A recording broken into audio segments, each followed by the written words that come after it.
సనాతన ధర్మం అని ఒక డ్రెస్ వేసి వీడియోలో కూర్చొని పేపర్లో చదవటం కాదు సార్ అడ్మినిస్ట్రేషన్ అంటే. పాపం పొద్దుటి నుంచి మీకు మాకు పోలీసులకి ఎవరికి దప్పటంలా.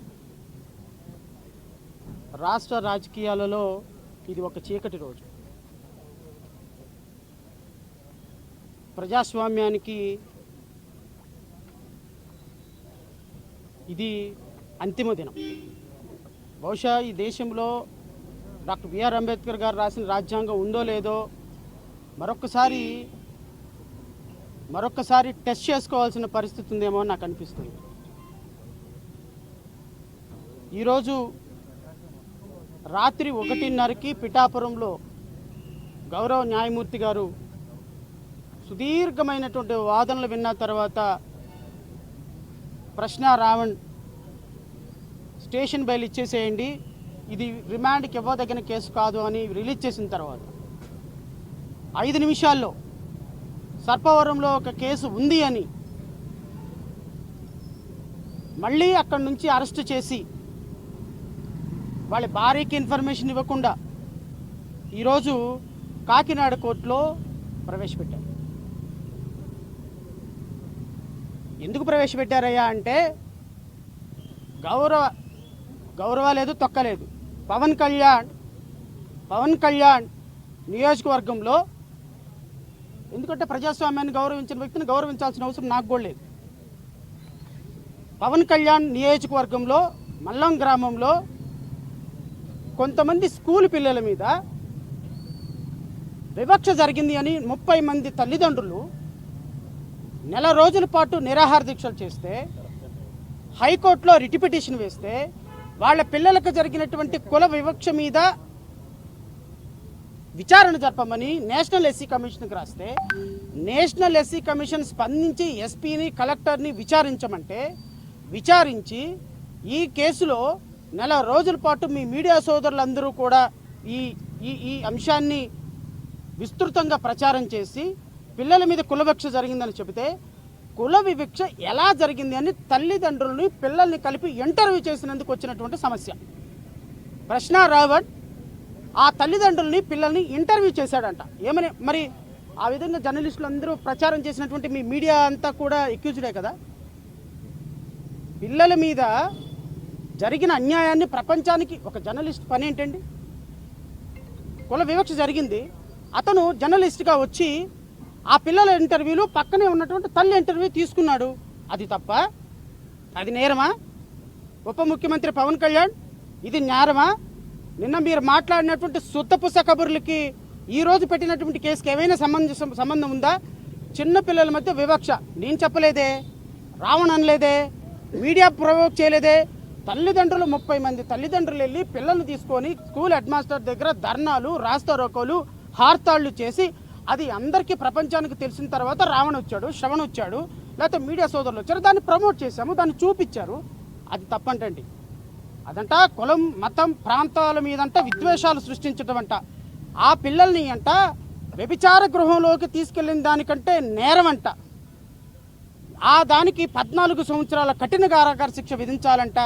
గౌరవ పబ్లిక్ ప్రాసిక్యూటర్ గారి వాదనలో అమోఘం. ఈరోజు దాని మీద మళ్ళీ రాత్రి కేసు కట్టి ఈరోజు మళ్ళీ కాకినాడ కోర్టుకు తీసుకొచ్చారు. మీరు ఒక్కటే గుర్తుపెట్టుకోండి, మీ ప్రభుత్వాలు శాశ్వతం కాదు, రాజ్యాంగం శాశ్వతం, చట్టాలు శాశ్వతం.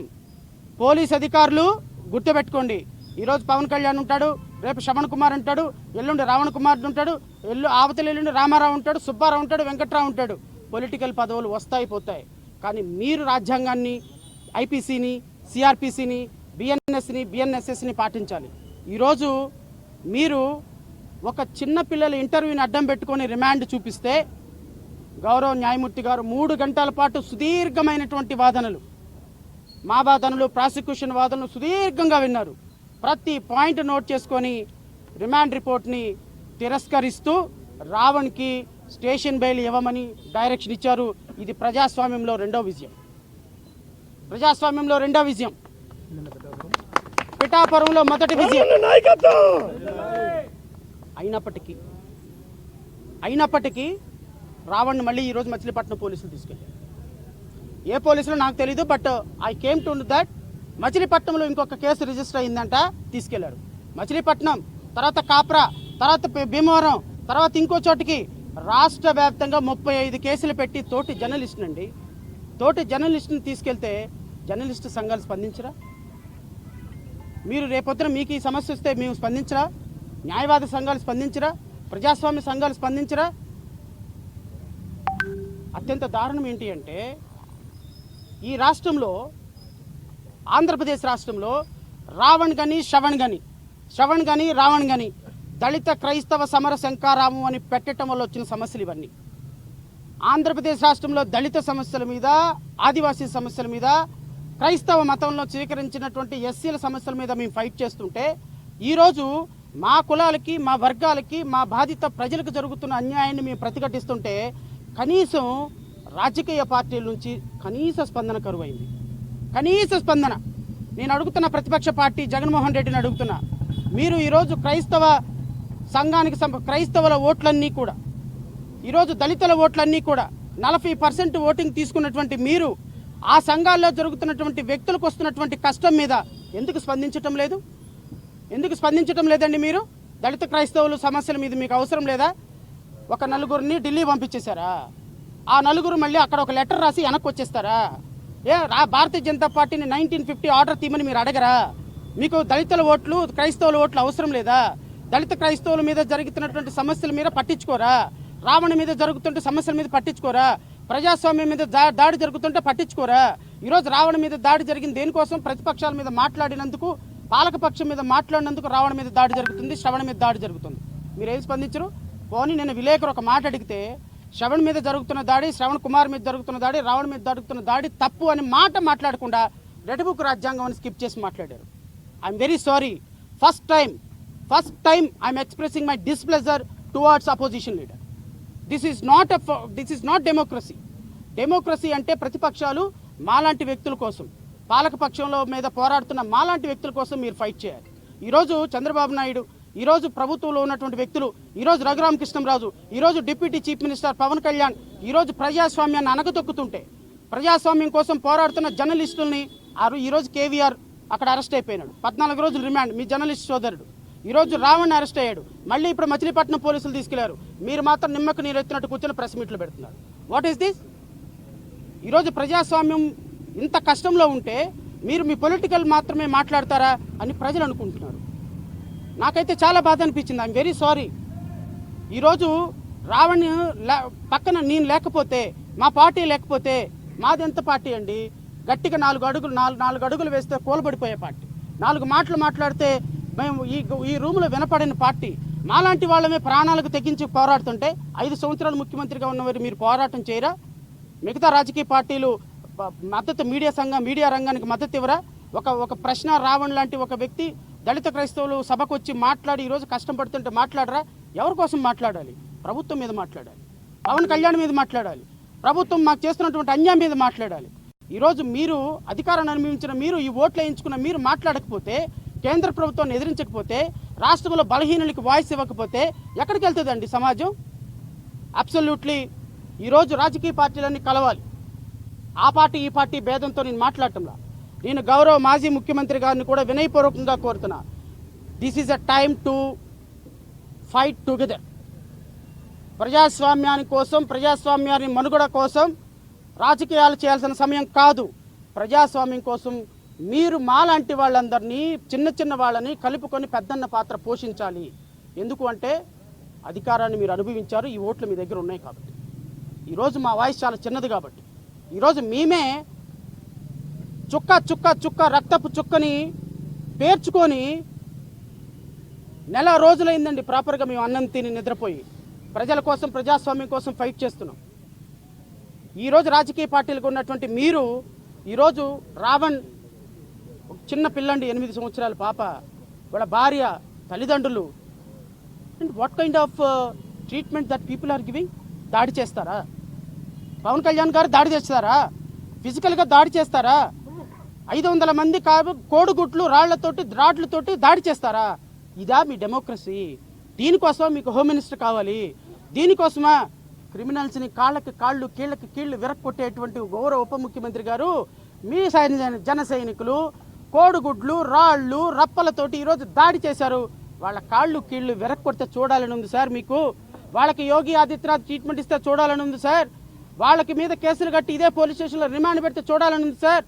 ప్రజాస్వామ్యం గురించి సుత్తపస్సు కబుర్లు చెప్పే మీరు, డెమోక్రసీ గురించి పదం వద్దులే బాగాదు కబుర్లు చెప్పే మీరు ఈరోజు మీ జన సైనికులు చేసినటువంటి వికృత కార్యక్రమాలని చర్యలని ఎలా ఖండిస్తారో నేను చూస్తాను. సనాతన ధర్మం అని ఒక డ్రెస్ వేసి వీడియోలో కూర్చొని పేపర్లు చదవటం కాదు సార్ అడ్మినిస్ట్రేషన్ అంటే. మీ కార్యకర్తలను నిలువరించండి. ఫిజికల్గా దాడులు చేయటం అంటే చేతగాని తనం ఏం కాదు. అది ఎవరికి అధికారం ఉంటే 90 ఏళ్ల ముసలమ్మ కూడా అక్కడ కూర్చొని అధికారం చేయించగలదు. ఏదేమైనప్పటికీ సమయం ఎక్కువైంది కాబట్టి నేను ఇబ్బంది పెట్టను. మీరందరూ ఇక్కడ ఇప్పటి వరకు ఉన్నందుకు మీ అందరికీ కూడా కృతజ్ఞతలు. రావణ్ విషయాన్ని ప్రపంచానికి తెలియజేస్తున్న మీడియా సోదరులకు కృతజ్ఞతలు. రావణ్కి ఈరోజు బెయిల్ వచ్చింది. గౌరవ న్యాయమూర్తి గారు ప్రజాస్వామ్యం గెలిచినట్టుగా సుదీర్ఘమైనటువంటి వాదనలు విన్న తర్వాత ఈరోజు తీర్పు చెప్పారు. మళ్ళీ ఇప్పుడు మచిలీపట్నం తీసుకెళ్లారు. నేను మళ్ళీ రేపు మచిలీపట్నం వెళ్తా. ఈ ప్రభుత్వం చేస్తున్నటువంటి దుర్మార్గ చర్యలని చివరి వరకు కడ వరకు ఎంతవరకు పోరాటం చేయాలో అంతవరకు పోరాటం చేద్దాం. దయచేసి ప్రభుత్వాన్ని కూడా నేను హెచ్చరిస్తున్నా, మీరు చేస్తుంది చాలా తప్పు. మీరు ఆ అబ్బాయి తప్పు చేస్తే కేసు కట్టండి, 40 నోటీస్ ఇవ్వండి, రేపు విచారణ చేయండి, శిక్ష వేయించండి. ఒకవేళ తప్పు చేసి ఉంటే ఇంటర్వ్యూ తీసుకుంటే తప్పు, మైక్ పెట్టుకుంటే తప్పు, మాట్లాడితే తప్పు అంటే మళ్ళీ పోలీస్ స్టేషన్కి తీసుకొస్తే ఒక సిఐ అంటాడంటండి జనసేన కార్యకర్తలతో, ఎందుకయ్యా ఇప్పుడు రేపు పొద్దున ఆయన వాయిదాలకు రాడా, అప్పుడు చూసుకోండి. ఇప్పుడు కొట్టడం ఎందుకు, ఇప్పుడు కొరకటం ఎందుకు, ఇప్పుడు నరకటం ఎందుకు, రేపు ఆయన వాయిదాలకు వస్తాడు కదా, ఎక్కడికి పోతాడు, పిఠాపురం రావాల్సిందే కదా, కాకినాడ రావాల్సిందే కదా, రావణు ఎక్కడికి వెళ్తాడు అంట. ఓ సిఐ వాళ్ళ కార్యకర్తలకు అడ్వైజ్ చేస్తున్నటువంటి విధానం ఇది లా అండ్ ఆర్డర్ అయితే మీ లా అండ్ ఆర్డర్కి శతకోటి వందనాలు, మీ రఘురామకృష్ణరాజుకి శతకోటి వందనాలు, మీ ముఖ్యమంత్రి గారికి శతకోటి వందనాలు. చివరిగా మా లవ్లీ డార్లింగ్ రఘురామకృష్ణరాజు, మా రఘురామకృష్ణరాజు గారు రాజ్యాంగం గురించి చాలా అద్భుతమైనటువంటి ప్రసంగాలు చెప్తారు. రాజ్యాంగంలో ఎక్కడైనా డిప్యూటీ స్పీకర్ ప్యాకెట్ ఆడించమని ఉందా అండి? ఎక్కడైనా రాజ్యాంగంలో డిప్యూటీ స్పీకర్ గారు క్లబ్బులు నడపమని ఉందా అండి? రఘురామకృష్ణరాజు గారి కాన్స్టిట్యున్సీలో ఎవ్రీ మంత్ 20 లక్షల రూపాయలు లేకుండా every day I'm very sorry every day he's getting 20 lakhs income. ఏది పేకాట క్లబ్బులు నడిపి ఎవరెవరి దగ్గర క్లబ్బులు నడుస్తున్నాయి, ఎవరెవరు ఆయనకి డబ్బులు ఇస్తున్నారు, ఎక్కడెక్కడ ఏ మండలాల్లో నడుస్తున్నాయి, ఏ మండలాల్లో రఘురామకృష్ణరాజుకు ఉన్నాయి, విత్ ఎవిడెన్స్తో సహా very soon I'm going to reveal to the public. Very soon మీ కేసుల్లో ఇంప్లీడ్ అవుతా. 3,700 కోట్ల రూపాయలు దోచుకున్న బ్యాంకుల నుంచి దోచుకున్న కేసులు ఉన్నాయి కదా, రాజ్యాంగం చెప్పిందా? బ్యాంకులకి కన్నాలేసి 3,700 కోట్ల రూపాయలు దోచుకోండి అని రాజ్యాంగం చెప్పిందా? మరి రాజ్యాంగంలో లేకుండా మీరు ఎందుకు దోచుకున్నారు? సిబిఐ 4 కంప్లైంట్లు ఎట్లా పెట్టింది? బ్యాంక్ మేనేజర్లు అందరూ మీ మీద కంప్లైంట్లు ఎట్లా పెట్టారు? రాజ్యాంగం చెప్పలేదే. రాజ్యాంగం చెప్పిందా క్లబ్బుల్లో ప్యాకాట్ ఆడించి డబ్బులు సంపాదించమని చెప్పలేదే. బట్ రాజ్యాంగంలో చెప్పినట్టు దళిత క్రైస్తవులు అంటే చర్చికి వెళ్ళకూడదంట, ఈ మహానుభావుడు పోరాడతాడంట, మీ వినాలంట. కాబట్టి రఘురామకృష్ణరాజు నువ్వు నన్ను అరెస్ట్ చేయాలి చేసుకో. ఏమవుతుందయ్యా? ప్రజల కోసం 4 రోజులు లోపల ఉంటాం, బయటకు వస్తాం. నీలాగా భయపడే వ్యక్తులం కాదు కదా. నీలాగా బయటకు వచ్చి సొల్లు కబుర్లు సోది కబుర్లు చెప్పుకొని నన్ను కొట్టారు, నన్ను తిట్టారు, ఎలాడేశారని చెప్పుకోం కదా. నువ్వు జైలుకి పంపిస్తే ఐఎమ్ రెడీ, భయపడాల్సిన పనేం లేదు. జైలుకి పంపిస్తే నేను రెడీగా ఉన్నా. కానీ జైలుకి పంపించాలంటే చట్టం ఒకటి ఉంది. నాలాంటి వ్యక్తిని జైలుకి పంపిస్తే కొరివితో తల గోక్కున్నట్టే రాష్ట్ర ప్రభుత్వం గుర్తుపెట్టుకో. రాష్ట్రం ఏం జరుగుతుందో నన్ను జైలుకి పంపించిన తర్వాత తెలుస్తుంది. థ్యాంక్ యూ సో మచ్ విలేకరు సోదరులకి.